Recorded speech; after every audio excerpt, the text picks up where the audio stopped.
Everybody wants to be relevant. We want to be relevant personally. We want to be relevant in our organizations. And I've been thinking all day about this thought, well, what is it that causes irrelevance? How does somebody who was relevant become irrelevant? How does an organization or a business that was once relevant become irrelevant? And here's how it happens. When the speed of change around an organization is faster than the speed of change inside the organization becomes irrelevant. Let me say it again. When the speed of change in culture, when the speed of change around you, around your business, is faster than the speed of change that's taking place in you or in your business, in your organization, then you or that business become irrelevant.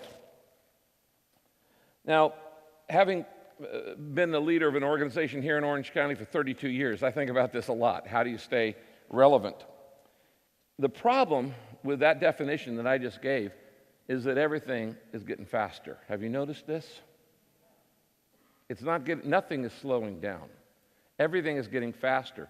So the tendency toward irrelevance is much faster than it even was 10 years ago. I had the privilege of having Peter Drucker, the father of modern management, as my mentor for the last 30 years of his life. In fact, I got the privilege of going and speaking at his 100th birthday celebration in Vienna as the opening speaker because he was my mentor.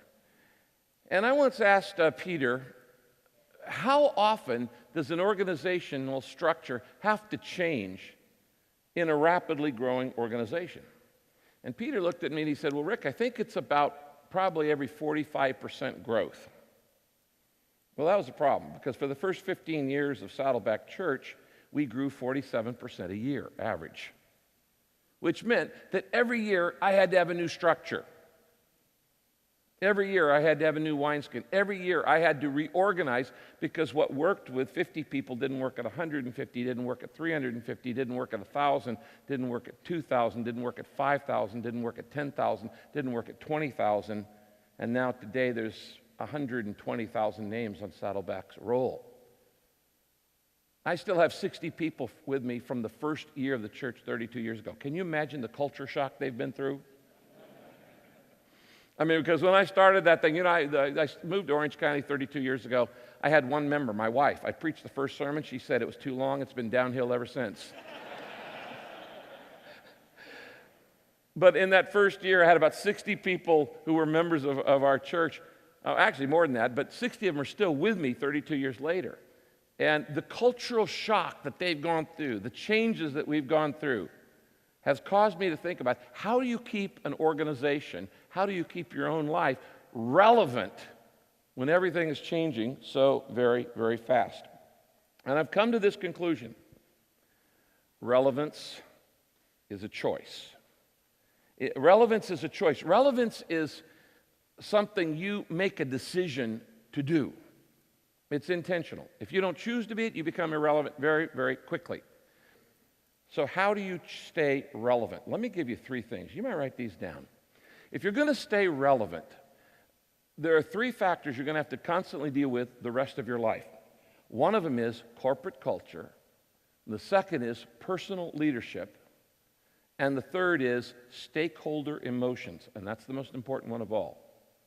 Corporate culture, personal leadership, stakeholder emotions. So let me give you 3 decisions that you need to make to stay relevant. And I just put a little acrostic. This is the DNA of relevance, DNA. D stands for develop a lab mentality. If your organization, if your business, if your community service or whatever you are, you're going to have to develop a lab mentality to stay relevant. What does a laboratory do? It experiments. And so what you have to do is you have to create a culture where you're constantly experimenting and you never, never, never stop experimenting. And in experiments, you fail most of the time, but you learn to fail fast. Someday I'm going to write a book, 1,000 Ways to Not Grow a Church, because I know every one of them. Saddleback we're not that smart. We're just not afraid to fail.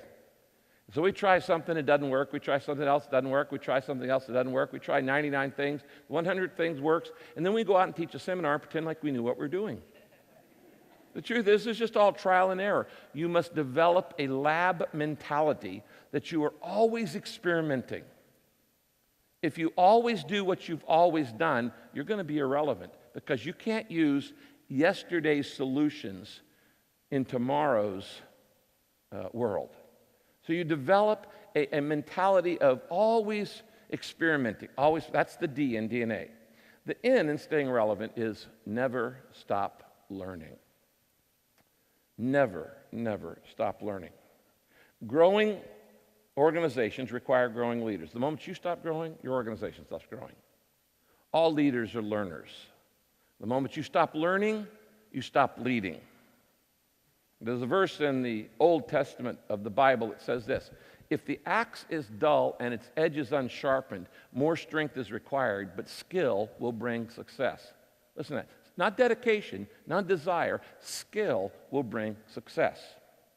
If I'm a farmer and I'm raising tomatoes, I can be as dedicated as I want, but if I use a wheat harvester, it isn't going to work.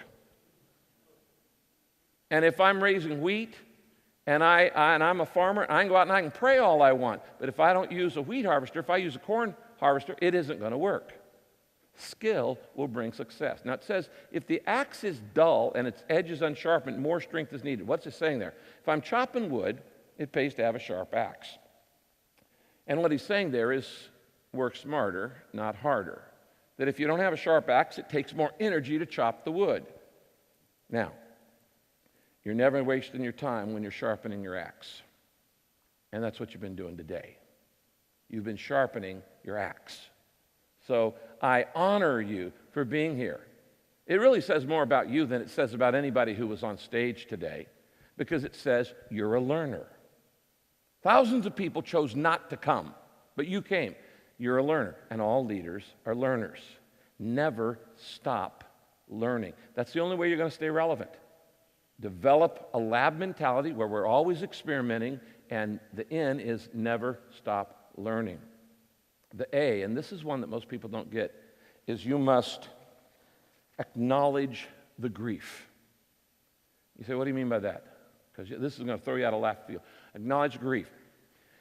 There is no growth without change. There is no change without loss. There is no loss without pain. There is no pain without grief. Growth of a company or anything else requires loss because you've got to let go of the old to grab onto the new. And where there is no growth without change and no change without loss, because you're letting go of old to grab onto the new, where that loss is, there's going to be pain and there's going to be grief. Now, guys, those of us who are men, we don't get grief. We're not very good at dealing with negative emotions. And a lot of times, people in your organization, when you are changing, you think they're oppositional. They're just grieving. Let me say that again. A lot of people who you think are oppositional to your new idea, they're not opposed to it. They're grieving. And you got to go through all the stages of grief. Grief is a good thing. You say, why? It's the way we get through the transitions of life. Grief won't kill your company. Fear will, resentment will, bitterness will, pride and unwillingness to learn new things will, but grief won't kill your company. If you're going to be a wise leader and you're going to lead an organization that grows exponentially by the decade, like Saddleback Church has, you're going to have to learn to deal with people's emotions. You're going to have to learn to let them grieve. And you need to learn to honor the past without perpetuating the past. We are all products of our past, but we're not prisoners of it. What we often do is we think because we're going on to the next big thing, or we've done a lab and we're going to do the next experiment, then that means we just throw out the rest and forget that it even happened. No, you need to honor it, and you need to honor the people of the emotions of the people who invested in that previous thing. They're not oppositional. They're just grieving. And you have to deal with that. Now, the last thing I want to say about relevance is this. Don't try to be in style, because whatever is in style inevitably goes out of style. And if you tie your identity to the spirit of the age, you're soon going to be a widow, because nothing stays the same. Everything in life changes. The only way to be eternally relevant is to be eternal. The only way to be eternally relevant is to be timeless. So look at your organization, look at your business, look at your own life and goes, what is it that should never change? And deal with that. People are always trying to predict the future. They're always trying to do trends and say, what's life going to be like in 10 years? Well, the truth is, nobody knows.